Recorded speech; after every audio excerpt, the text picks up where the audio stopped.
In today's video, I'm looking back at everything that I spent in 2025 in order to start planning for my 2026 annual retirement budget. Welcome and welcome back. Thank you for supporting my channel.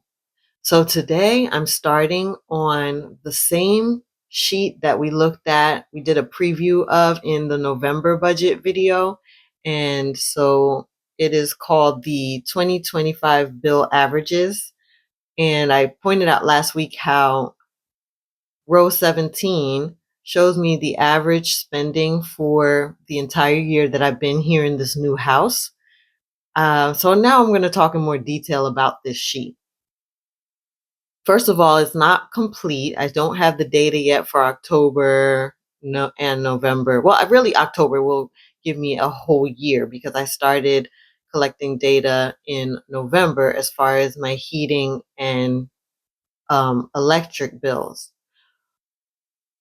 But I didn't start really tracking my spending until January. And the spending, especially the groceries, is really not so accurate. So what happened is, you know how it is when you first move somewhere, you have a lot of stuff you're buying. Even if you're trying to not do it, you can't help it. It's a new place. It has a different layout, different number of rooms and everything than the other house. So there were things that I wanted to buy, especially if I was hosting. I needed places for people to sit and be comfortable and items for them, like toiletries and linens and blow up beds, things like that. So there was spending that I had to do. And so when you see most of this was under 400. My groceries were mostly under 400. When you see here where it went up to 489, that was probably spending related to something else. Like I could look back at that sheet if I wanted to. I don't feel like doing that right now, but it was probably other things that were incidentals or just extra spending that I did. And so at first I was thinking maybe I should raise my food budget for next year, but I think I'm going to keep my food budget as 400. And by the way, this food budget also includes my own toiletries and things like paper towels, like any household supplies. So I know 400 seems rather high for one person, but it does include my personal items, not just food. That's why I don't really call it food. I call it groceries. And that's where the confusion comes in sometimes.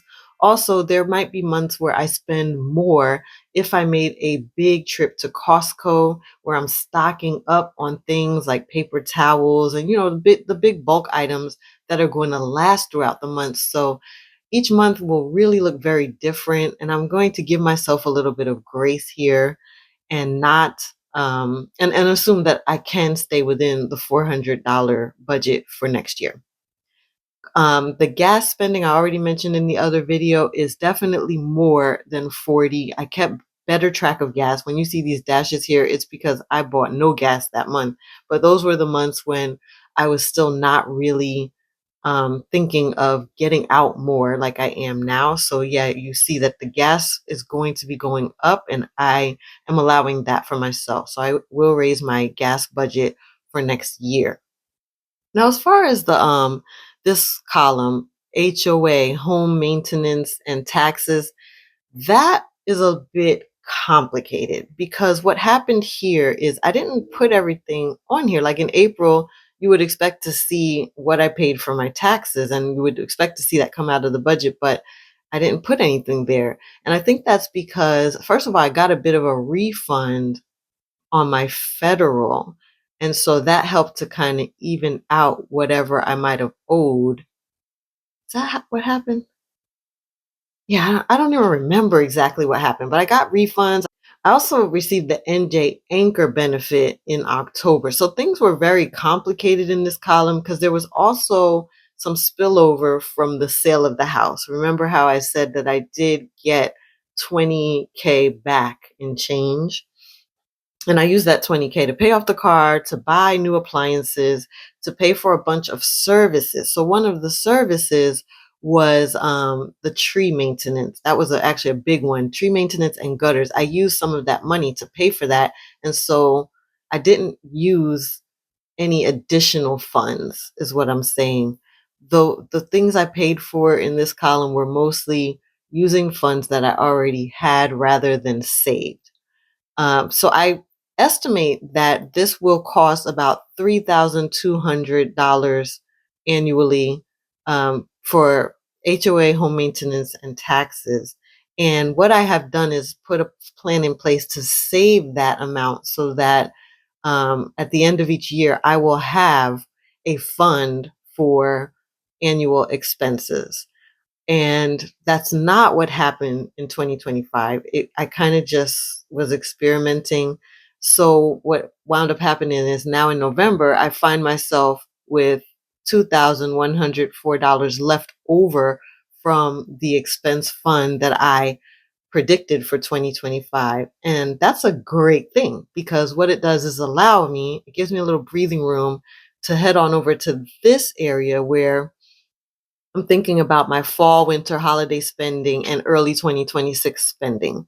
And so now I don't have to worry about Thanksgiving, Christmas, any additional traveling and socializing that I'll do in the next couple of months. And I do have a big destination wedding to attend in May of next year. And so that I already have the hotel purchased, or the Airbnb purchased for that, but I still need to buy plane tickets. And I have another wedding in January that's local, and I need a gift. So that'll be about $900 of fall, winter, and early 2026 spending that now I can use this extra money for that. And then whatever's left over from that, so this amount minus the 900 is going directly to my emergency fund, which is a great thing. So the next place I want to visit is what I call retirement plan. And I know my names and labels for things are kind of quirky. Okay, that being said, let's take a look now at this motherboard or of sorts, my retirement plan. So the first three columns look very similar to what was on my monthly budget tab. The difference is that these are more static. These are just the standard numbers, or like what I expect for my income and expenses and allowances for the whole year. So these numbers never change, and they're just a reminder to me of what my budget is, basically. And then what's very different about this one is that it separates out the HOA and maintenance. It makes that a monthly thing, whereas on my monthly sheet, I don't really show that so much because my HOA is only per year. So you see here, HOA is 300 per year, and it's due January. So in this column, I kind of divided that amount up, how much it would be per month, along with the other things that are not really monthly. Outdoor maintenance, including all of these things, would be about this amount per month.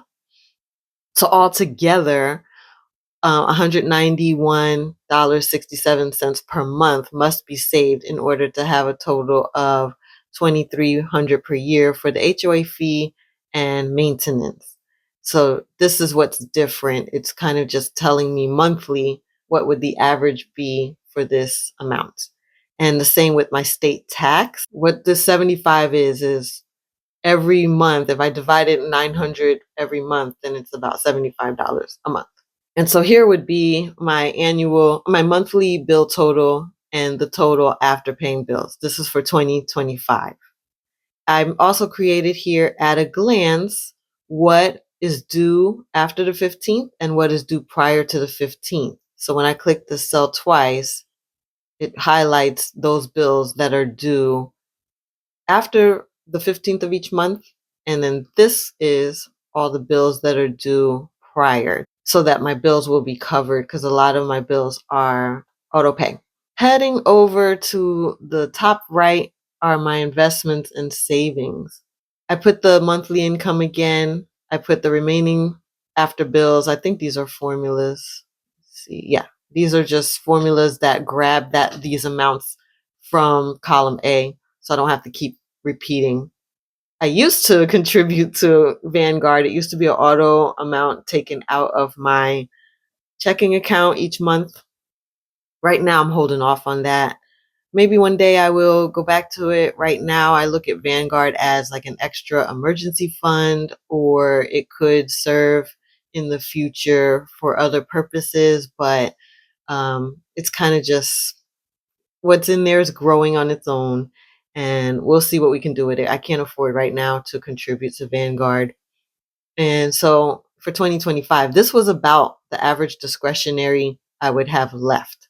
And again, I used all of that discretionary in spending, in incidentals, and involved with moving to a new house and decorating it and making it comfortable.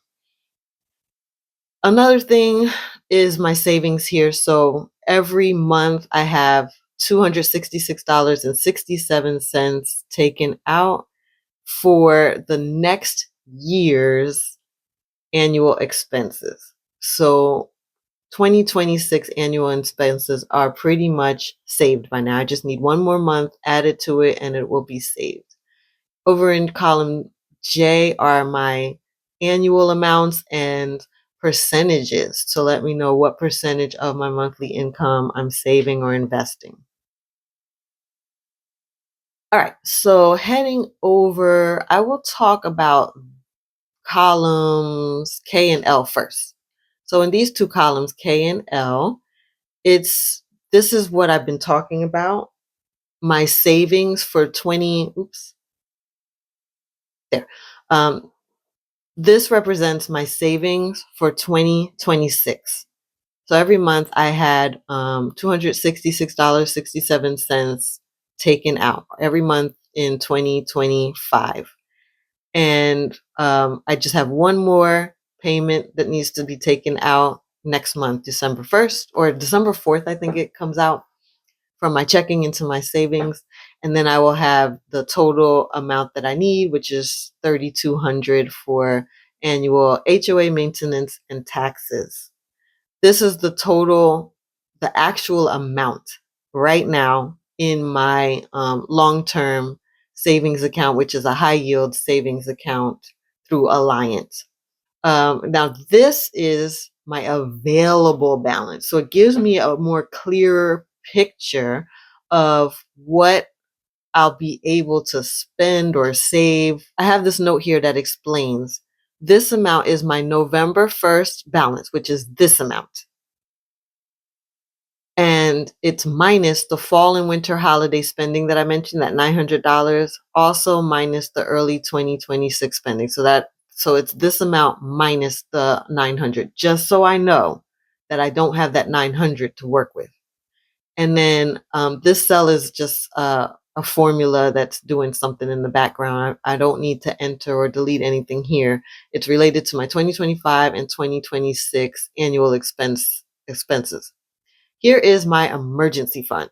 So out of this amount, this is how much I have saved toward my emergency fund. So my emergency fund goal is to save $6,000, just to always have $6,000 in cash in case of any kind of emergencies. This is the amount that I need in order to reach my goal for savings, for emergency savings. My goals are made up of three parts: the emergency fund saving goal of 6,000, the 3,200 goal for my annual HOA maintenance and taxes for the next year, and then this $50,000 of additional savings. I wrote here for adding 2 bathrooms.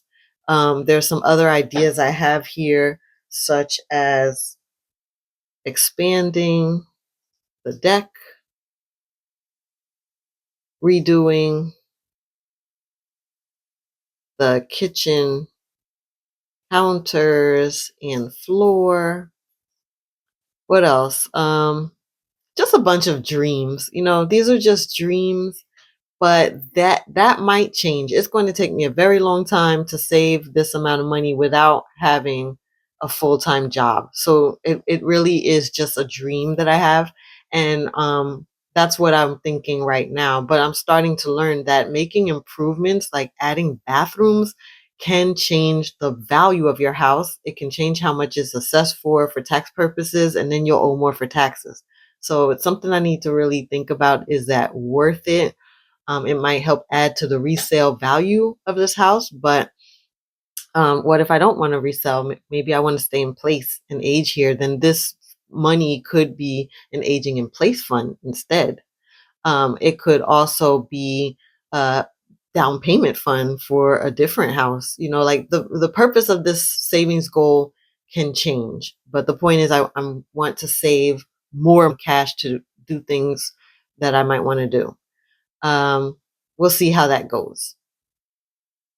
And then, so that's the total amount that I need to reach all three of these goals. And here is the total amount that I actually need now, having this amount in my account, how much I would need for my goals.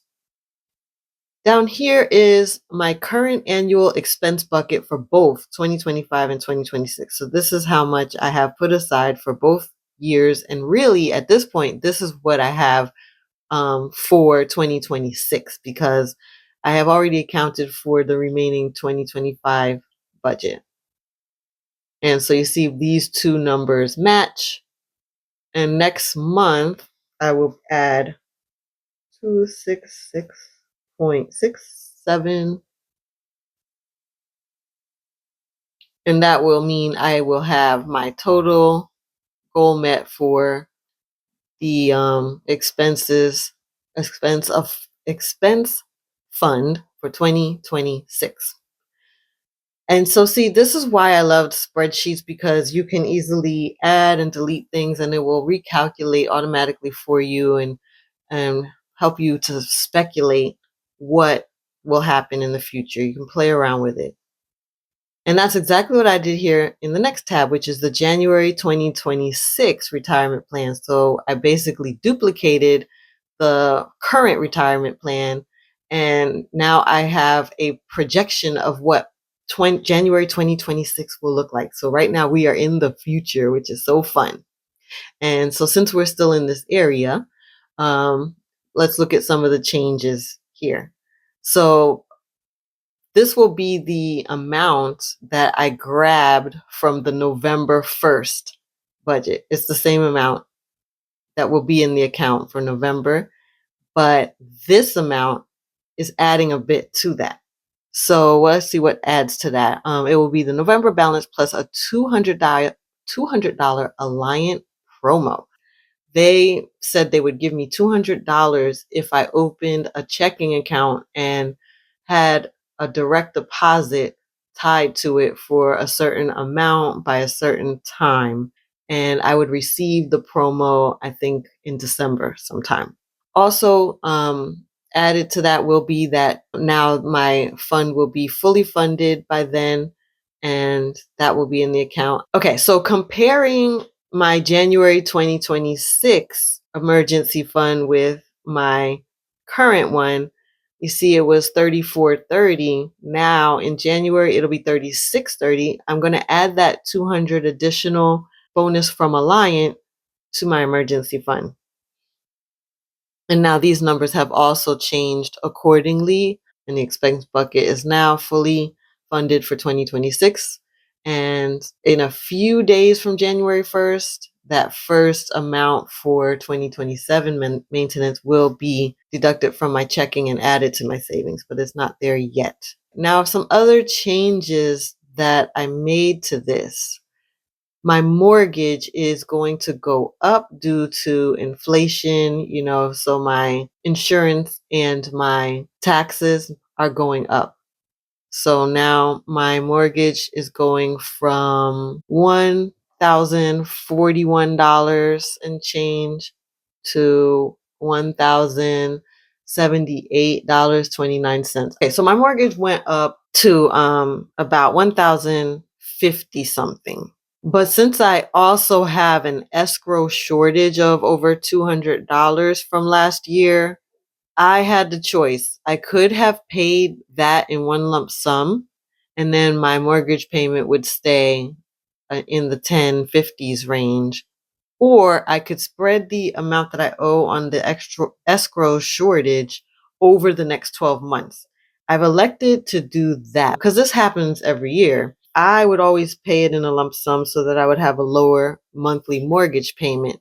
But this year, I'm deciding I would rather keep that money in my savings account, let it grow in the high yield savings account, and instead pay it off a little at a time through the monthly payments because there's no interest on that escrow shortage amount that I owe. And so it's kind of like a free loan. That's a really great thing. Even though I will have less total after paying bills, as you can see here in this cell, at least my money is growing rather than just throwing it toward something that's not really an emergency. Another thing that's going to change here that I did not add yet is my monthly pension amount. That will be actually less because of healthcare. My healthcare is going up, and this amount is actually my net total for monthly pension. And so my healthcare premium is automatically taken out before we even see this number. Well, yeah, that's going up. It is a percentage of my pension amount, which is great. So it means that my healthcare is much more affordable than most other options that I would have had, but it is still going up. So that's going to affect my total after paying bills as well. Another change is the Ring. I had Ring on a promotion for the last year, actually. I started the first 6 months free, and then I got an additional 6 months free for a year. Well, that's about to be over, and in January, I will owe $19.99 per month for Ring monitoring. Here I put $450 for food. Well, I'm going to change it like we already discussed. I'm going to change it back to $400. And instead, I will add an additional $50 to my spending and incidentals because I think that's where the real added expense was. I already changed my car paint, gas and maintenance amount allowance to $60 from $40 last time. And yeah, everything else I'm just going to keep the same here, but I'll probably adjust these. I mean, it's not 2026 yet. I do have some more time before this budget's finalized, but this is just, I'm getting ready. I'm getting ready to finalize this budget. All right, so that's what my budget will look like in 2026. So in May of 2026, this is what I'm predicting is going to happen. The biggest change is going to be in my what's going on in my high yield savings account. So this was the amount that would be in my savings account January, and here is what's going to be added to it from then until May 1st. So it will be the January balance minus the $300 HOA fee, which is due in January. That's an annual fee. Plus 1066.68 of monthly savings up to April 1st. And that's reflected here. So by May 1st, I will have had 4 months of savings, monthly savings toward my saved for 2027. Should be 2027 for my 2027 annual expenses. By then, the $900 state tax and the $800 tree maintenance, $600 gutter work should be taken out.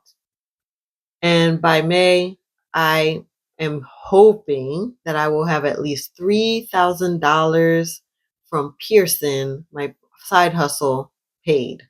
The extra to Alliant, that is from my remaining total after bills, 2754. It's also here. So multiply that times 4, and that's the extra amount, that's discretionary left that I'm not calling discretionary anymore, but I'm putting extra into Alliance. And we'll see what I do with that. I'll probably, if I can, put it toward the mortgage payments.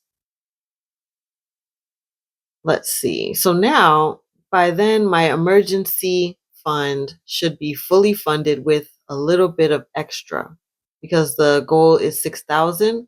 Well, it will have 6,741.61. I no longer need anything for the emergency fund. And in fact, I have additional savings here that can be applied to my principal payment to my mortgage. And so I'm hoping that I will be able to just every paycheck from Pearson, throw it toward principal payments on the mortgage, extra principal payments on my mortgage. By then, my current annual expense budget for bucket for 2026 and 2027 will be this amount. And I would subtract 600 from that amount for that would be the remaining that I have for 2026. And just, it's kind of like incidentals that I'm not thinking of that I might need to spend to maintain the house. And if I don't spend it, then that will convert at the end of 2026 into the emergency fund. Then what's left from that is my savings here for 2027. And there you have it, my predictions for my 2026 budget based on all of the spending that I did in 2025. I know some people in the comments have said that they do their budget using paper and pencil. And I know some people use the cash stuffing method. So, how do you calculate your budget from month to month, annually, weekly? What's your 2026 looking like? I am so curious to know, and I would love for you to share in the comments. If you found this video interesting, helpful, please give it a like and consider subscribing so you can follow my early retirement journey as it unfolds. Thank you, stay inspired, and keep thriving.